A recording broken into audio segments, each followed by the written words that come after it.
Hey guys, what's up? It's me, Thomas. Tonight we're back here with, well, actually we're here with something new. This one's Extra History TV, so I think this is the same channel of Kings and Generals. Not too sure, but best I guess I got, you know. Anyway, so this is all their parts on World War I. So yeah, we're talking about the Great War itself. So, I mean, without even further ado, considering this thing's over an hour, let's just get to it. Be sure to like, subscribe for more. Hope you enjoyed. Let's go. Let's go. Yes. Sorry, I think I had my chair back a little too much. There we go. First part.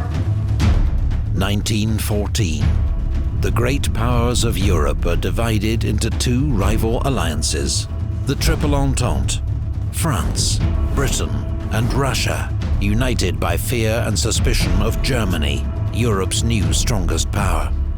And the Triple Alliance, Germany, which fears encirclement by its rivals, Austro-Hungary, clinging on to a fragile empire, and Italy, seeking gains at French expense.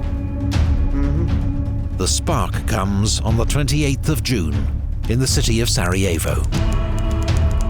Archduke Franz Ferdinand, heir to the Austro-Hungarian throne, is assassinated by a 19-year-old Slav nationalist named Gavrilo Princip.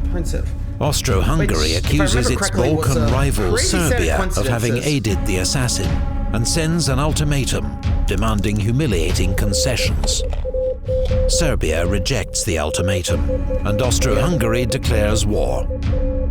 Within hours, Austrian forces are shelling Belgrade. The Russian Tsar, Nicholas II, feels honor-bound to defend Serbia, a fellow Slav nation, and orders the Russian army to mobilize. German Emperor Wilhelm II has promised his support to Austro-Hungary. He and his generals see conflict with Russia as inevitable, and the sooner the better, as Russian strength grows year on year. Russian mobilization is used to justify German mobilization, followed by a declaration of war on Russia. 2 days later. There we go. Germany knows war with Russia means war with Russia's ally, France. It has developed the Schlieffen Plan to meet this threat of a war on two fronts. Here we go. First, its armies will advance rapidly through neutral Belgium to encircle and destroy French armies near Paris and win a quick victory. Then its forces can move east to deal with Russia, whose huge army will take much longer to mobilize. And so Germany declares war on France. 6 million men are now marching to war across Europe. Italy, however, remains neutral. The terms of the Triple Alliance don't bind it to join an offensive war. The United States... You know, probably Russia should have thought of that, but then again, cultural ties, so... Oof. I'm pretty sure Nicholas kind of doomed his country there. Whoops. Like I said, you'll see a little more once we cover the Russian Revolution and oversimplified. Anyway. States also declares its neutrality. President Wilson and the American public have no desire to get entangled in Europe's war. I mean, yeah, Britain is France's ally, but at first it's not clear if it will join the war against Germany.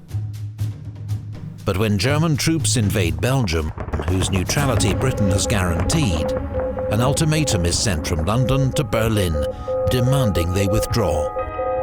Let me guess, they say no? It's ignored, and Britain declares war. Alright, coming in. Let's see the opening moves of the war. Let's watch. A British expeditionary force lands in France, while the German invasion is held up for crucial days by Belgian resistance at the fortress city of Liège. German troops commit several massacres against Belgian civilians. The atrocities are inflated by Allied propaganda and help turn public opinion in neutral countries against Germany. Oof. France, unaware of Germany's great encircling attack, launches Plan 17, an offensive into German territory. But in the Battle of the Frontiers, they're driven back with enormous losses on both sides. The British Expeditionary Force clashes with the German army at Mons, But the British are heavily outnumbered and soon join the French in retreat. The Allies make their stand at the River Marne, 40 miles outside Paris. Their desperate counterattack saves the city and drives the Germans back. Both sides suffer 250,000 casualties. Damn, nearly even. The race to the sea begins as both sides try to outflank each other to the north. A series of clashes leads to the First Battle of Ypres, where the Allies desperately cling on and prevent a German breakthrough. There are more heavy losses on both sides. Oh, looks like it's a the two armies then dig in along the entire 350-mile front, seeking shelter from deadly machine gun fire and artillery shells. Oof. Trench warfare has begun. Yeah, everyone thought it would be a little easier considering, you know, everything. Oh, time for some sea battles. British warships win the first naval battle of the war at Heligoland Bight, sinking 3 German cruisers. Oof. Britain has the most powerful navy in the world, 29 modern battleships to Germany's 19. They now impose a naval blockade on Germany, preventing contraband goods, including food, from reaching it by sea. The aim is to bring Germany's economy to its knees and force it to surrender. But a week later, the British cruiser HMS Pathfinder becomes the first victim in history of a lethal new weapon, the submarine-launched torpedo. German submarines, or U-boats, have a surface range of 9,000 miles and can attack undetected from beneath the waves. They herald a deadly new challenge to Britain's command of the seas. I was about to say they don't have radar here, but pretty sure they might have sonar. If not, they better get on that fast. So, on the Eastern Front, Russian armies invade East Prussia. But they blunder into disaster at the Battle of Tannenberg, where General von Hindenburg and his Chief of Staff, Erich Ludendorff, mastermind a brilliant German victory, taking 90,000 prisoners and destroying an entire Russian army. The Russians contribute to their own defeat by transmitting uncoded wireless messages. A second massive German victory at Masurian Lakes forces the Russians into retreat. In just 6 weeks, the Russian army suffers nearly 1/3 casualties. Jeez. Meanwhile, Austro-Hungary's invasion of Serbia suffers a humiliating reverse at the Battle of Tser. Austro-Hungary's offensive against Russia also ends in disaster and retreat, with the loss of more than 300,000 men. The fortress town of Przemysl is cut off and besieged by the Russians. The Germans are forced to come to the rescue, launching a diversionary attack towards Warsaw. It leads to weeks of brutal winter fighting around the Polish city of Łódź, but there is no clear winner. Meanwhile, the Turkish Ottoman Empire has joined the Central Powers, declaring war on its old enemy, Russia. Turkish warships bombard the Russian ports of Odessa and Sevastopol, while in the Caucasus, Russian troops cross the Turkish frontier. Yeah, by the way, Ottomans were known as the sick men of Europe, so yeah, don't expect things to go good for them. That's all I'm gonna say. Beyond Europe, the war rages on the world's oceans and in far-flung European colonies. German troops cross into British East Africa, modern Kenya, and occupy Taveta, while Allied forces seize the German colony of Togoland, modern Togo. But British forces invading German Cameroon are defeated at Garoua and Nsangakong, while a 3,000-strong force attacking German Southwest Africa, modern Namibia, is captured at Sanfontaine. A month later, British landings at Tanga end in chaos and defeat at the hands of a much smaller German force led by Colonel von Lettow-Vorbeck. Cut off from Germany, Lettow-Vorbeck goes on to wage a highly successful guerrilla war against the Allies. tying down huge numbers of troops. In Asia, Japan honors its treaty with Britain and declares war on Germany.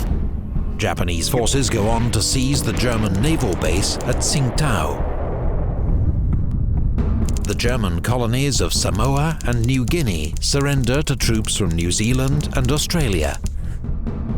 But in the Pacific, off the coast of Chile, German Admiral von Spee's powerful East Asia squadron sinks 2 British cruisers at the Battle of Coronel. Both ships are lost with all hands. 5 weeks later, he runs into a British naval task force at the Falkland Islands. 4 of the 5 German cruisers are sunk. Von Spee goes down with his flagship. Oh, there goes Meanwhile, that squad. in the Middle East, British troops seize control of the Ottoman port of Basra, securing access to the vital Persian oil that fuels the British fleet. Oh yeah, expect him to take control of that. Expecting anything less? Sorry, That winter, Austrian troops finally capture Belgrade. But the Serbs then counterattack and drive them back once more. The fighting in Serbia has already cost around 200,000 casualties on each side. 400,000 each. In the North Sea, German warships mount a hit-and-run raid against English coastal towns, shelling Hartlepool, Whitby and Scarborough, and killing more than 100 civilians. On the Western Front, the French launched their first major offensive against the German lines. But the First Battle of Champagne leads to small gains at a cost of 90,000 casualties. While in the Caucasus, an Ottoman offensive through the mountains in midwinter ends in disaster at Sarikamish. Turkish casualties total 60,000, many frozen to death. Guess they're not used to the On winter. the Western Front, that first Christmas is marked in some sectors by a short truce and games of football in no man's land, the killing zone between the trenches.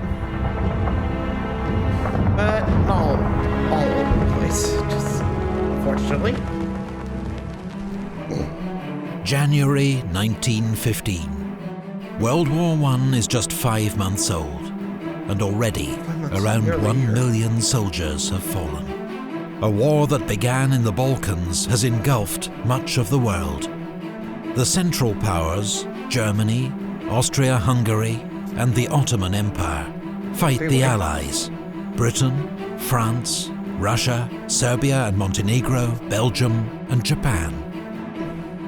In Poland and the Baltic, the Russian army has suffered a string of massive defeats, but continues to battle German and Austro-Hungarian forces. Austro-Hungarian troops have also suffered huge losses and are humiliated by their failure to defeat Serbia. In the Caucasus Mountains, Russian and Ottoman forces fight each other in freezing winter conditions. While on the Western Front, French, British and Belgian troops are dug in facing the Germans, in trenches stretching from the English Channel to Switzerland. There. Total war. As part of the world's first strategic bombing campaign, Germany sends 2 giant airships known as Zeppelins to bomb Britain. They hit the ports of King's Lynn and Great Yarmouth, damaging houses and killing 4 civilians. At sea, at the Battle of Dogger Bank, the British Navy sinks 1 German cruiser, but the rest of the German squadron escapes. Command of the seas has allowed Britain to impose a naval blockade of Germany, preventing vital supplies, including food, from reaching the country by sea. Germany now retaliates with its own blockade. It declares the waters around the British Isles to be a war zone, where its U-boats will attack Allied merchant ships without warning. Britain relies on imported food to feed its population. Germany plans to starve her into surrender.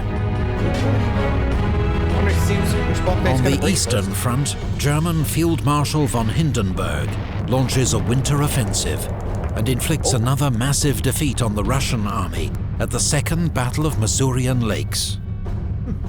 The Russians lose up to 200,000 men, half of them surrendering amid freezing winter conditions. The Russians have more success against Austria-Hungary. The city of Przemysl falls after a 4-month siege, netting the Russians 100,000 prisoners. Austria-Hungary's total losses now reach 2 million. Meanwhile, the British and French send warships to the Dardanelles to threaten Constantinople, capital of the Turkish Ottoman Empire. They believe a show of force will quickly cause Turkey to surrender. Let me guess, no? They bombard Turkish shore forts in the narrow straits, but 3 battleships are sunk by mines and 3 more damaged. The attack is called off. And yep. Yeah, you know what's coming up next. The Sherlock. Sorry, yawn. You know? So yeah, things are going to be stalemating for most of the war, and I think it's going to take a while before they can finally break that deadlock. Trust me, you'll see what I mean in a minute. Let's watch.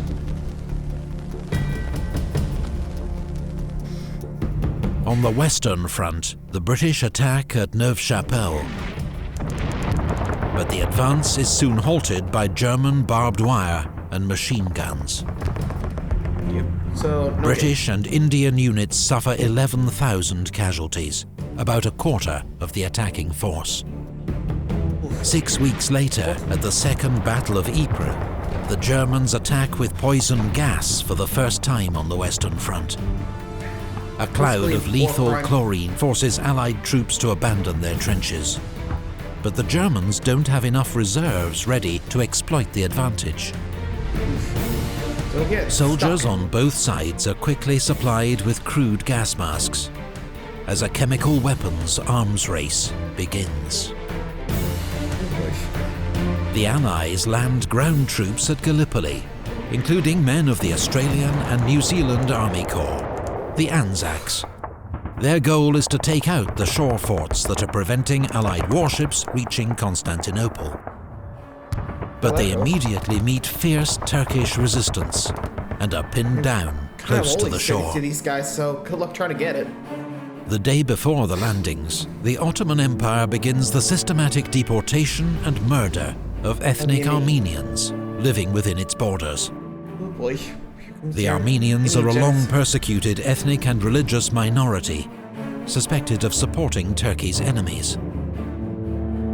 Tens of thousands of men, women and children are transported to the Syrian desert and left to die. In all, more than 1 million Armenians perish. The Allies condemn the events as a crime against humanity and civilization and promise to hold the perpetrators criminally responsible. To this day, the Turkish government disputes the death toll and that these events constituted a genocide.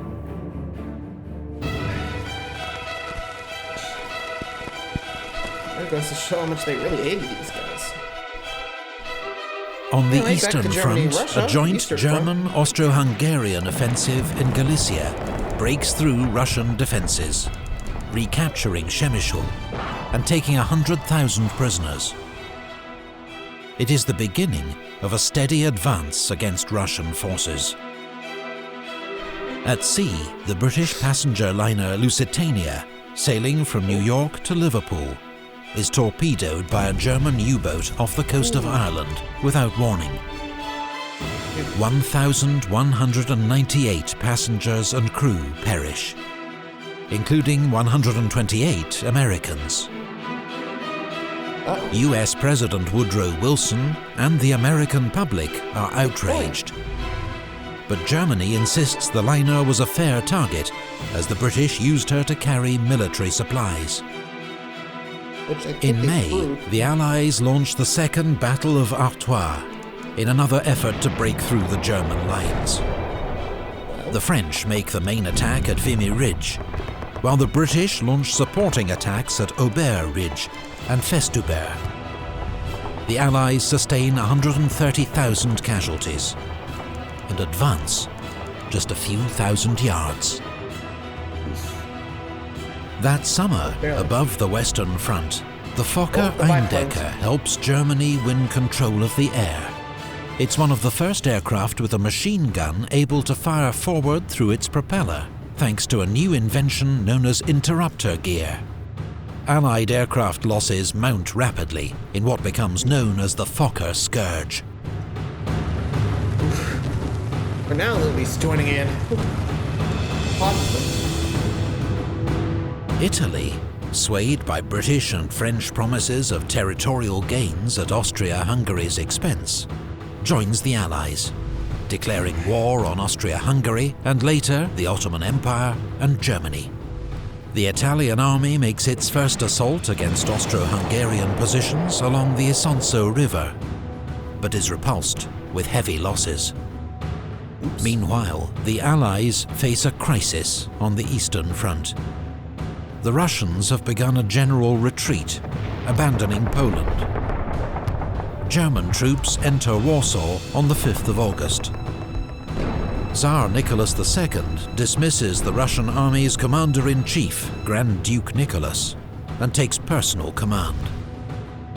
It will prove disastrous for the Tsar, as he becomes more and more closely tied to Russian military defeat.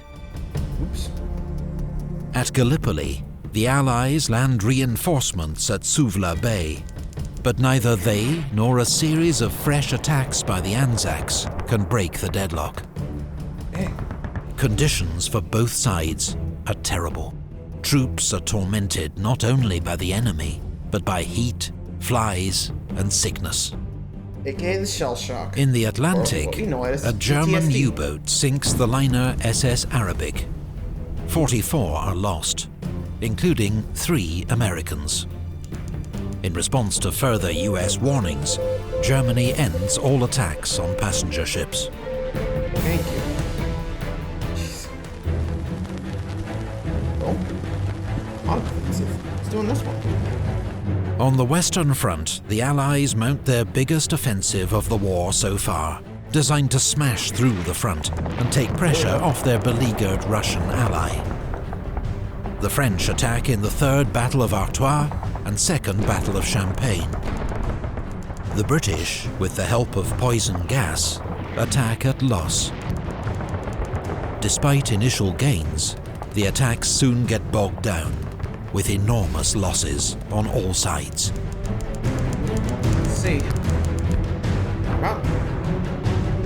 Man, France has been just getting wasted. Allied troops land at Salonika in Greece to open a new front against the Central Powers and bring aid to Serbia.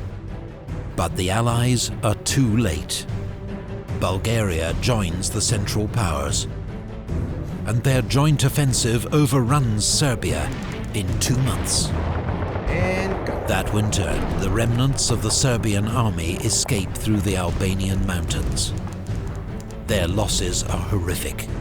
By the end of the war, 1/3 of Serbia's army has been killed, the highest proportion of any nation.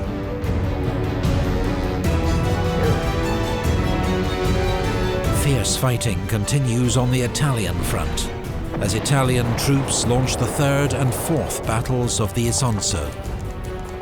Austro-Hungarian forces, though outnumbered, are dug in on the high ground and impossible to dislodge. In the Middle East, a British advance on Baghdad is blocked by Turkish forces at the Battle of Ctesiphon, 25 miles south of the city. So close. The British withdraw to Kut, where they are besieged. The Allies abandon the Gallipoli campaign. 83,000 troops are secretly evacuated without alerting Turkish forces. Not a man is lost. It's one of the best executed plans of the war. The campaign has cost both sides 250,000 casualties. 1915 is a bad year for the Allies. Enormous losses for no tangible gains. Pretty much. But there is no talk of peace. Instead, all sides prepare for even bigger offensives in 1916, with new tactics developed from earlier failures. All sides still believe a decisive battlefield victory is within grasp. We'll see. Here's the next year, 1916. Is this where we come in? World War I was supposed to have been a short and glorious war. But by 1916, a new kind of industrialized warfare had seen the death toll soar into the millions, with no end in sight. Pretty much. It goes to show you. And I think they could have had some peace talks beforehand, but they just really wanted to show these guns off and be like, you know what, screw it, we're just gonna go for a war. Should be fast. But nope, they're both too stubborn. They just do not want either side to... They just don't want to lose. Oof. Anyway, you know, honor and all that. Naval blockades were beginning to cause shortages of food and fuel across Europe. Uh-oh. While thousands of women had entered the workforce, replacing the men sent to fight in their millions. All sides were preparing for a long war.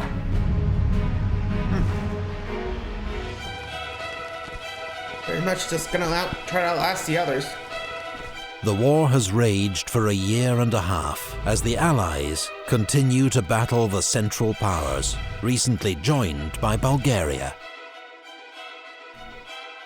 At sea, the British maintain their naval blockade of Germany, preventing the import of food and other vital raw materials.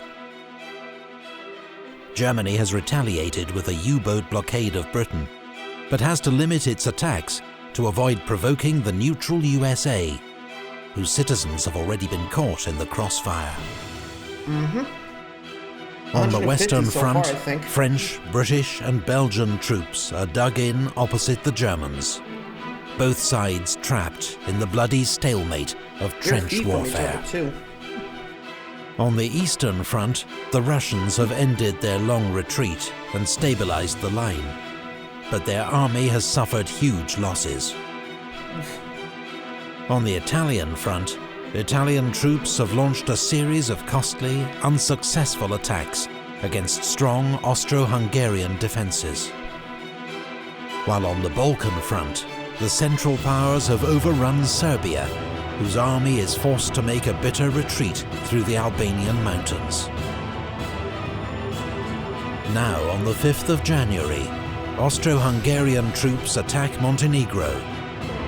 They are delayed at the Battle of Mojkovac, but 3 weeks later, Montenegro is forced to surrender. On the Caucasus front, the Russians launch a surprise winter offensive against Ottoman Turkish forces. 6 weeks later, Russian troops occupy the city of Erzurum. In April, they capture the Black Sea port of Trebizond. Meanwhile, the British transport 2 motorboats to Lake Tanganyika in Africa. They finally arrive after a 10,000-mile trip by sea and land, and help the British seize control of the strategic lake from local German forces. Yeah. The same month, in German Cameroon, German troops besieged on Mora Mountain for 18 months finally surrender to the Allies. It marks the end of the Cameroon campaign. Verdun. Oh, the middle of the Meuse.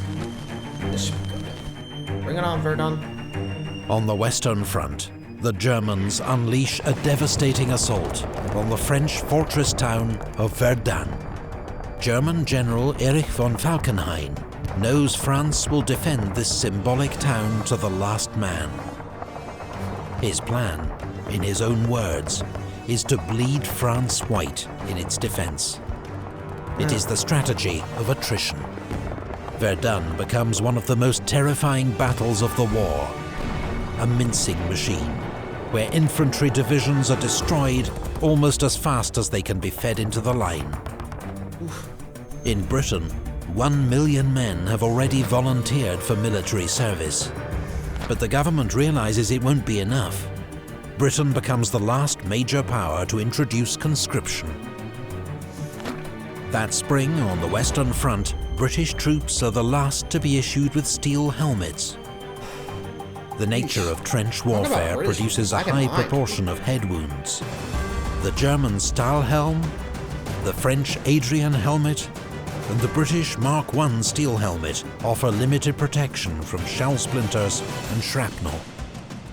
Neutral Portugal has been cooperating with the British, which seems to offer the best chance of holding on to her African colony, Portuguese Angola. On the 9th of March, Germany retaliates by declaring war on Portugal. Uh-oh. On the Eastern Front, Russia launches an attack near Lake Narok to relieve pressure on the French at Verdun, but it's a disaster. There are 100,000 Russian casualties, and the attack fails to divert any German troops from the fighting at Verdun. Oh boy. In Dublin, Irish Republicans launch an armed revolt against British rule. It becomes known as the Easter Rising, and is put down after 6 days of street fighting. Oh, I'm guessing here comes Lawrence of Arabia's story. In the Middle East, after a 5-month siege, British forces at Kut surrender. General Townsend leads 9,000 British and Indian soldiers into captivity. About half later die from starvation or disease. Britain wants Arab support in its fight against the Ottoman Empire, so it's promised Arab leaders an independent Arab state after the war. But now, Britain and France secretly sign the Sykes-Picot Agreement, planning after the war to divide the Middle East into British and French zones of control. Unaware of this deal, Hussein bin Ali, Sharif of Mecca, leads the Arabs in revolt against Turkish Ottoman rule. In the Battle of Mecca, his forces seize control of the Holy City. On the Italian front, Austro-Hungarian forces launch a surprise attack at Asiago. Italian defences give way. Austro-Hungarian troops are poised to break through into northern Italy. That month in the North Sea, the German High Seas Fleet clashes with the British Grand Fleet at the Battle of Jutland. In the only major naval battle of the war, the British suffer heavier losses, but claim victory as the German fleet withdraws and does not re-emerge from its base for the rest of the war. Damn. Big push. Alright. Guess I was wrong about the whole Lawrence of Arabia thing. For the summer of 1916, the Allies have planned major simultaneous offensives against the Central Powers, from east and west. Now they are needed more than ever to relieve pressure on the French at Verdun and the Italians at Asiago. The Russians launch their attack first. On the Eastern Front, General Alexei Brusilov has carefully maintained the element of surprise. His troops break through the enemy lines, in some places advancing 60 miles and taking 200,000 prisoners. This brilliant, though costly, Russian attack achieves its aim, as the Central Powers are forced to redeploy troops from other fronts to shore up the line. At sea, British cruiser HMS Hampshire, en route to Russia, hits a mine and sinks off Orkney. Among the 650 dead is Britain's iconic Secretary of State for War, Lord Kitchener. 3 days later in the Adriatic, Italian troop ship Principe Umberto is sunk by a German submarine. It's the deadliest sinking of the war, with 1,900 lives lost. On the Western Front, Britain and France launch their major summer offensive, the Battle of the Somme. Hopes are high for a breakthrough, but the first day is a disaster. A long Allied artillery bombardment fails to knock out German defences, and waves of British infantry are cut down by machine gun fire as they advance into no man's land. In the space of a few hours, the British suffer 57,000 casualties, a third of them killed. It's the worst day in the history of the British Army. But more attacks are ordered, and the battle will rage for another 5 months. Here comes a new one. See Romania's joining. Encouraged by the Russian advance, Romania joins the Allies. Our turn. But despite an initially successful advance into Transylvania, Romania quickly faces a counter-offensive from German, Bulgarian and Austro-Hungarian forces. The Allied force at Salonika tries to support Romania by launching their own offensive towards Monastir. With Serbian troops in the lead, there are small gains, but dogged Bulgarian resistance prevents a breakthrough. On the Western Front, General von Falkenhayn finally calls off the attack at Verdun. The French army has honoured their commander General Nivelle's promise. Ils ne passeront pas. They shall not pass. But victory comes at a terrible price. 365,000 casualties. The Germans lose almost as many. Verdun remains one of the bloodiest battles in human history. For his defeat at Verdun, Falkenhayn is sacked, and Germany's heroes of the Eastern Front, von Hindenburg and Ludendorff, take command in the west. Meanwhile, the Battle of the Somme continues. Near the village of Flers, the British introduce a new weapon they hope can break the deadlock of the trenches. It is called the tank. But despite some small successes, the first tanks are too few in number and too prone to mechanical failure to make any real impact. On the Eastern Front, Russia's Brusilov offensive comes to an end. Casualty estimates vary wildly, but it's clear both sides have suffered catastrophic losses. Neither the Russian nor the Austro-Hungarian army ever fully recovers. And what happens to them later on? On the Italian front, heavy fighting rages throughout the autumn, as Italian forces make repeated, costly assaults against Austro-Hungarian positions along the Isonzo River. The Battle of the Somme comes to an end amid autumn rain and mud. The Allies have advanced 10 miles at the cost of 600,000 casualties. Like I said, German losses are about 450,000. The Allies reassure themselves that this is a winning strategy, because at this rate, Germany will run out of men first. Sure. Meanwhile, disaster engulfs Romania as the country is overrun by the Central Powers. Romanian forces suffer 250,000 casualties. The remnants of its army take position alongside the Russians on the Eastern Front. That winter, Franz Joseph, Emperor of Austria since 1848, dies. He is succeeded by Karl. In Britain, Prime Minister Herbert Asquith is forced from office and succeeded by David Lloyd George, while General Joffre is replaced as French Commander-in-Chief by General Nivelle, who promises victory through bold, aggressive action. Amid the comings and goings, US President Woodrow Wilson's attempts to mediate a peace settlement come to nothing. Again, you got like big egos there that are just trying to prove themselves, so sorry, Woodrow. Not working out there. So, if you, I think if memory serves, you should be getting that telegram later, so I'm gonna have to join in sooner or later. Either side is willing to make concessions. more to go. 2 more years. In 1916, World War I became a war of attrition.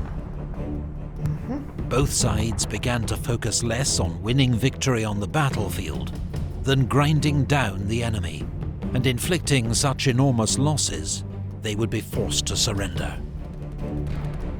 In 1917, the strategy will push Europe's major powers to the brink of collapse. Pretty much. Oh, breaking point. We know who's gonna crack. Germany knows it will lose a long war of attrition against the Allies, who have greater resources. So its leaders gamble. They resume unrestricted submarine warfare, believing their U-boats can cut off Britain's food imports by sea and starve the country into surrender within 6 months.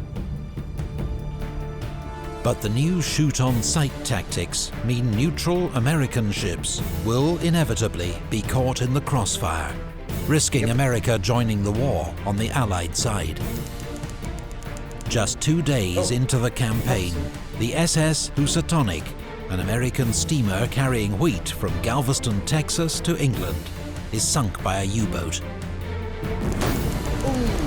The British then pass to the US government a telegram they've intercepted from German Foreign Secretary Arthur Zimmermann to the German ambassador in Mexico. Germany is encouraging Mexico to attack America if America and Germany end up at war.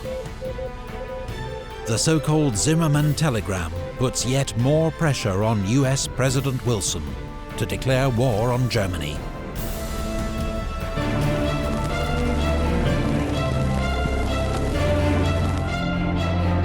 In Russia, enormous casualties and bread shortages lead to riots and revolution. The Tsar abdicates. A provisional government takes charge, pledging to continue the war. But at the front, Russian troops begin to desert en masse. After a string of German provocations, the US finally declares war on Germany. It brings immense resources to the Allied cause, but they will take many months to mobilize. And the German gamble of unrestricted submarine warfare may still pay off. April is the U-boat's most successful month of the war.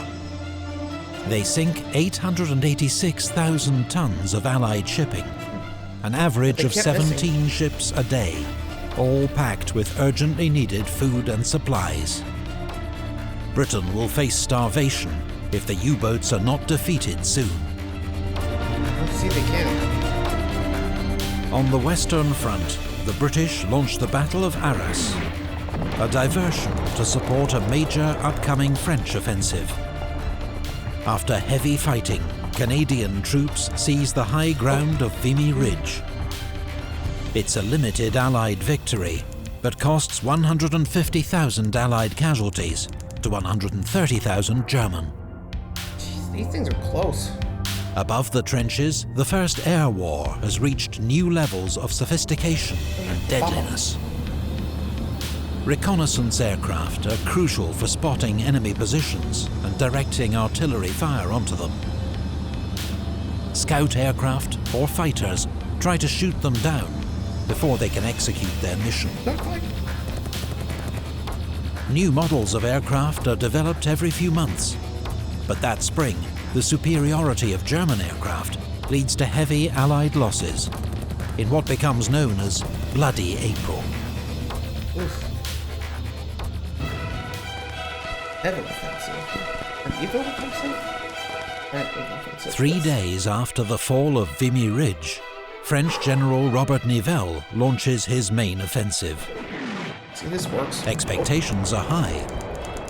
But after initial success, the advance bogs down, and casualties quickly mount on both sides. Nice.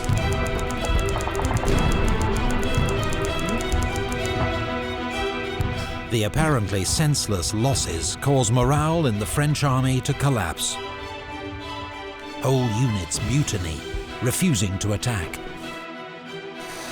General Nivelle is sacked as French commander-in-chief and replaced by General Pétain, hero of Verdun, who promises no more suicidal attacks.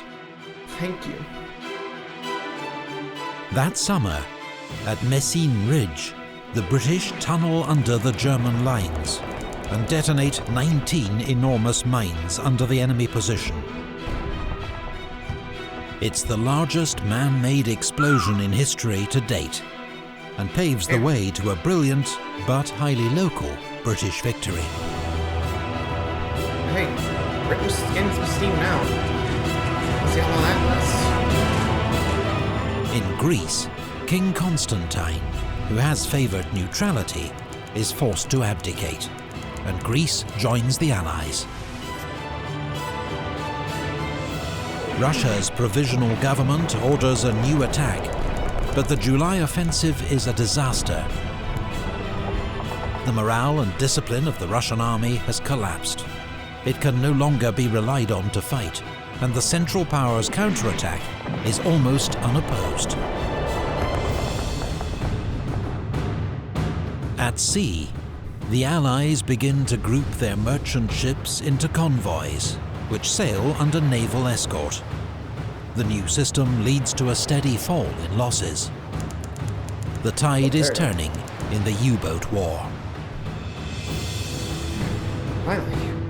As discontent with the war grows in Germany, the German parliament, the Reichstag, passes a peace resolution, calling for a peace of understanding and reconciliation. It's ignored by the German High Command, which now effectively rules the country as a military dictatorship. In Belgium, the British launched their major offensive of 1917, the Third Battle of Ypres. It will be remembered as Passchendaele. Heavy shelling, rain and broken irrigation channels turned the battlefield into a sea of mud. In these impossible conditions, all hopes of a breakthrough soon fade. The attack is called off after 3 months, by which point the British have suffered 240,000 casualties, the Germans 200,000.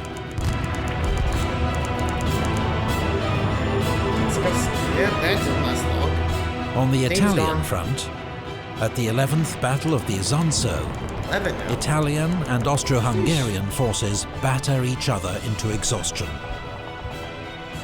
There are 150,000 Italian casualties, 100,000 Austro-Hungarian.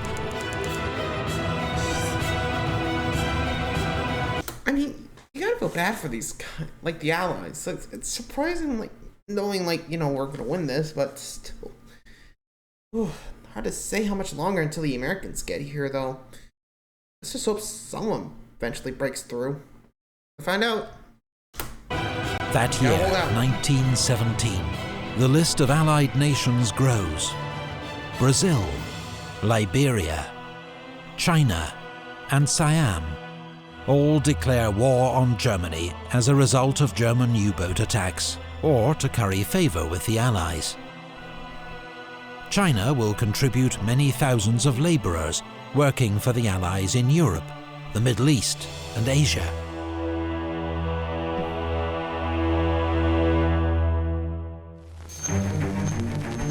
In the Middle East. That year in the Middle East, British forces avenge their 1916 humiliation at Kut by defeating the Ottoman Turks and marching on to occupy Baghdad. Nice. British forces in Egypt advance across the Sinai Desert, but are thrown back by Ottoman forces at the First and Second Battles of Gaza. Just when you think someone's got July, steam, Arab rebels capture the strategic Ottoman port of Aqaba. They are accompanied by a British military advisor, Captain T.E. Lawrence, better known as Lawrence of Arabia. There you are. That autumn, British Foreign Secretary Arthur Balfour issues the Balfour Declaration, expressing support for the creation of a national home for the Jews in Palestine. The aim is to rally Jewish support for the Allies, but the declaration contradicts existing pledges to Arab leaders. Oops. Probably should have waited until you got my things out. In October, the British finally win at Gaza, clearing the way for an advance into Palestine. 6 weeks later, General Allenby leads British troops into Jerusalem, ending 400 years of Ottoman rule. Caporetto. Let's see what this one is. With Russian forces in disarray, Germany is able to move troops from the east to the Italian front. At the Battle of Caporetto, they helped to smash through the Italian army, advancing 70 miles and taking 250,000 prisoners. British and French divisions, desperately needed on the Western Front, have to be redeployed to shore up the line. In Russia, a second revolution brings Lenin's Bolshevik party to power. He is determined to end Russia's involvement in the war. In France, Georges Clemenceau becomes Prime Minister. Nicknamed the Tiger, he promises total war and total victory. But for the Allies in late 1917, final victory looks uncertain. Russia has stopped fighting. French armies are recovering from mutiny. The Italian front has almost collapsed. And American reinforcements still seem a long way off. For the time being, the British are the only effective Allied force in the field. So the British attack at Cambrai with the first major tank assault in history. On the first day, nearly 400 tanks spearhead an advance of several miles through German defences. But then the tanks break down or are knocked out. The Germans rush in reinforcements, and the gains are lost. Yeah, it's pretty much just Finland declares independence from Russia. Romania, isolated by the Russian collapse, signs an armistice with the Central Powers. Well, they're out. 6 days later, Russia also signs an armistice. The Allied Eastern Front is no more. 1917 has seen one major Allied power, Russia, knocked out of the war. But the arrival of a fresh new ally, America. Germany knows only military victory can now save it from being overwhelmed by Allied resources, and begins planning one last massive onslaught for the spring of 1918. Here we go, the final year. After 3.5 years of war, the Allies are in crisis. Russia has been rocked by revolution, and its new Bolshevik government has signed an armistice with the Central Powers. Thousands of German troops will be freed up to fight on the Western Front, where the carnage of trench warfare has already claimed more than 1 million lives. But Germany is also desperate. Britain's long naval blockade has led to shortages and social unrest at home. While America's entry into the war brings fresh manpower and vast resources to the Allied cause, Germany faces inevitable defeat unless it can win a quick victory on the Western Front. Kaiserslautern. Nice name. US President Wilson announces his 14 points. They outline his vision for a post-war world, including an end to secret treaties, a reduction in the size of armed forces, self-determination for the people of the Austro-Hungarian Empire, and an international organization to settle future disputes. The League of Nations. But most European leaders dismiss his ideas as wishful thinking. Yeah, you're gonna have to win the war, man. At Brest-Litovsk, Bolshevik Russia signs a peace treaty with the Central Powers. Russia gives up vast amounts of territory in exchange for peace. 500,000 German troops can now be redeployed from the east to the Western Front, where German General Erich Ludendorff plans an all-out, last-ditch offensive to win the war. Oh, here we go, close up. Ludendorff's spring offensive catches the Allies off guard. German stormtroopers, using new infiltration tactics, help to overwhelm the British Fifth Army, which is soon in full retreat. The German advance threatens to split the British and French armies, with disastrous consequences. So French General Ferdinand Foch is appointed Supreme Commander of Allied forces to coordinate strategy. Outside Amiens, British and Australian troops improvise a defense and finally halt the German advance. Nice. The German offensive switches to the north, targeting the Channel ports. But the British inflict heavy losses on the Germans and prevent a breakthrough. Yipes is in. Fire from the bombers. Above the trenches, the First Air War continues to escalate. Each side now has more than 3,000 aircraft in service on the Western Front. But by 1918, the Allies have won air superiority, thanks to greater resources. That's on the 21st of April, Germany's most famous pilot, Manfred von Richthofen, the Red Baron, is shot down and killed near Amiens. With 80 victories, he's the war's highest-scoring ace, and is buried by the Allies with full military honours. Britain's new independent bombing force launches a daylight raid against Cologne. It marks the beginning of Britain's own strategic bombing campaign. On the ground, Ludendorff's offensive switches south, targeting the French. German troops advance 30 miles, but are halted at the River Marne, just as fresh American divisions enter the line. Here we go. Finally. The US 1st Division is the first to see combat at the Battle of Cantigny. 3 days later, the US 2nd Division wins victory at the Battle of Belleau Wood. Here we go. By now, there are nearly 1 million American soldiers in France, with 10,000 more arriving every day. The fourth phase of the German offensive leads to a 9-mile advance, but is finally halted by a French counterattack. Nice. In Italy, Austria-Hungary launches an attack at Asiago and the Piave River to support Ludendorff's offensive in France.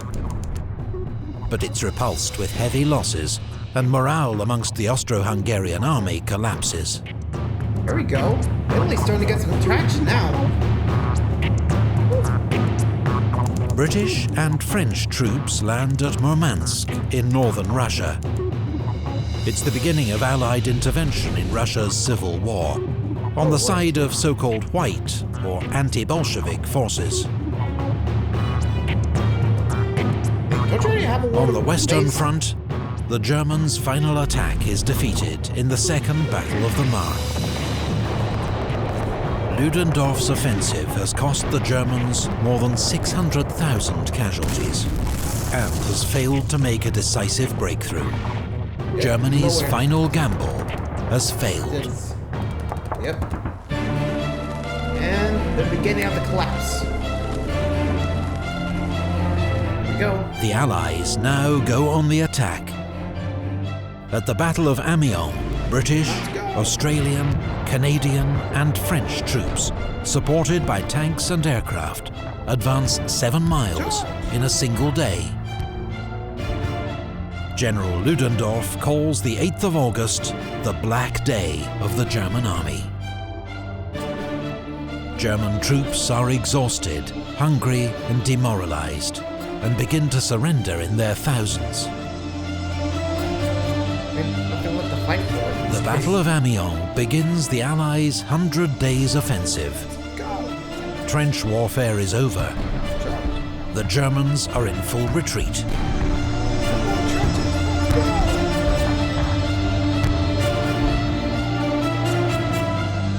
In the Balkans, a new Allied offensive at Dobropolje breaks through Bulgarian positions. The overstretched Bulgarian army collapses, and 2 weeks later, Bulgaria signs an armistice. There we go, Bulgaria falls. In the Middle East, British-led forces defeat the Turks at the Battle of Megiddo, taking 25,000 prisoners. Allied troops soon occupy Damascus and Aleppo. There we go, now they're getting closer. On the Western Front, Marshal Foch orders a general attack. Let's go. British, French and American armies reach the Hindenburg Line, a line of reinforced German defenses, and break through. Yeah, come on.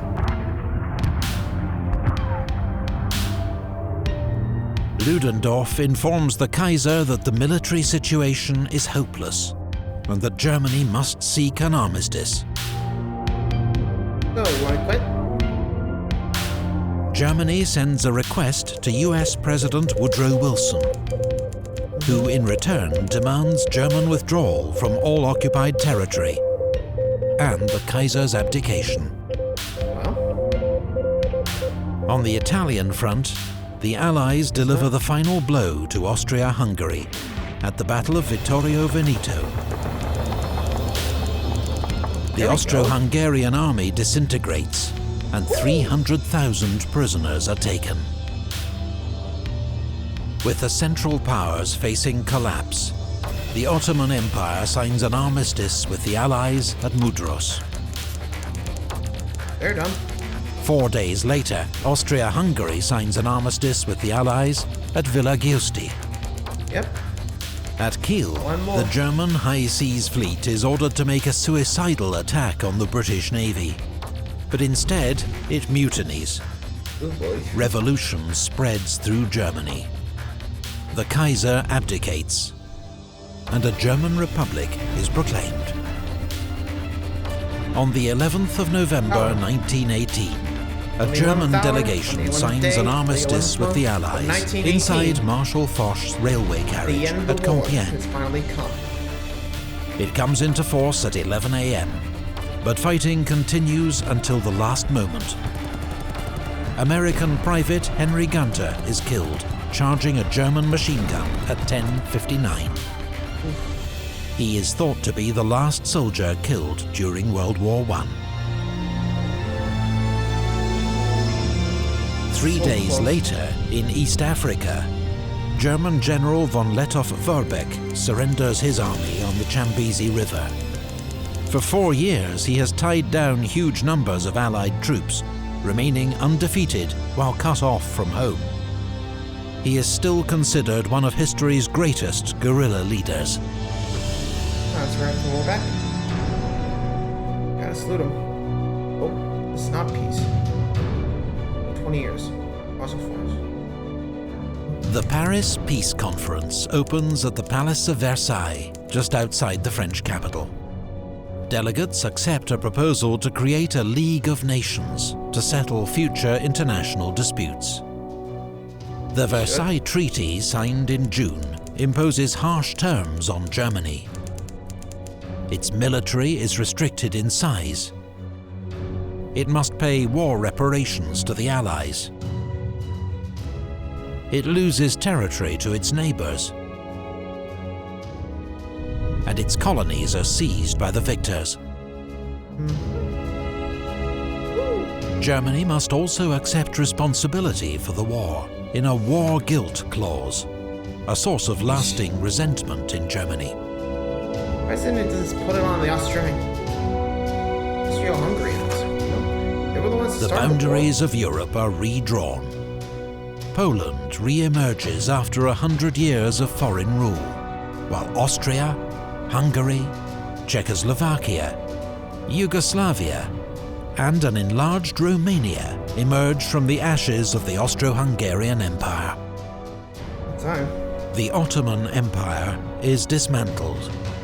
New states, most under European control, are created in the Middle East. Here, as in Europe, the seeds of future conflict are sown. Yep. While in the Far East, former German possessions in China are handed to Japan, to China's outrage.